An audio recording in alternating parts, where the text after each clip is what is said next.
नमस्कार, मी भगवान वानखेडे. आपण पाहताय पंढरपुरातील सर्वात पहिले YouTube news channel Pandharpur live. मंडळी, आज पंढरपूरमधील प्रांत कार्यालयामधील 2 कर्मचाऱ्यावर अँटी करप्शन ब्युरो सोलापूर यांनी कारवाई केली.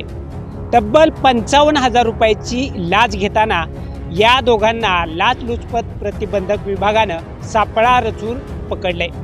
आज पंढरपूरमध्ये किशोर भगवान मोहिते, महसूल सहाय्यक, नेमणूक उपविभागीय अधिकारी कार्यालय पंढरपूर, राहणार विसावा मंदिराच्या जवळ वाखरी, तालुका पंढरपूर, जिल्हा सोलापूर व नितीन शिवाजी मेटकरी, पद शिपाई, नेमणूक उपविभागीय अधिकारी कार्यालय पंढरपूर, राहणार गट नंबर 75-1, गणपतीनगर पंढरपूर, तालुका पंढरपूर, जिल्हा सोलापूर यांनी तक्रारदाराकडे 60,000 रुपये लाचेची मागणी करून तडजोडी अंती 55,000 लाच रक्कम स्वीकारलेवरून या दोघांवर लाचलुचपत प्रतिबंध विभागाने सापळा रचून कारवाई केली आहे.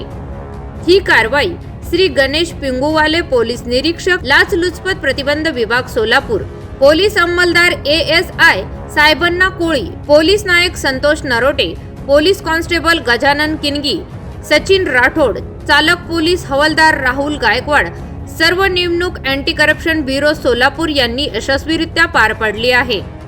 यातील तक्रारदार शेतजमिनीतील वाटेकरी म्हणून शेती पाहत असून सदर शेतजमिनीचा मूळ मालक यांनी मंडल अधिकारी खर्डी, तालुका पंढरपूर, जिल्हा सोलापूर यांच्याकडे अर्ज दाखल केला असता तो अर्ज हरकत घेऊन नामंजूर करण्यात आला असता त्या आदेशाविरुद्ध मूळ शेतजमीन मालक यांनी माननीय उपविभागीय अधिकारी कार्यालय पंढरपूर येथे अपील दाखल केली होती.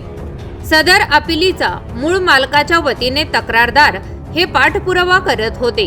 सदर अपीलीचा निकाल तक्रारदार यांच्या बाजूने लावण्यासाठी यातील आरोपी क्रमांक 02 यांनी आरोपी क्रमांक 01 यांच्याकरिता व स्वतःकरिता 60,000 रुपये लाचेची मागणी करून तडजोडी अंती 55,000 रुपये स्वीकारण्याचे मान्य करून यातील आरोपी क्रमांक 02 यांनी सदरची रक्कम स्वतः स्वीकारताना त्यांना रंगेहात पकडण्यात आले असून भ्रष्टाचार प्रतिबंध कायद्यान्वये आरोपीवर गुन्हा दाखल करण्यात आला आहे.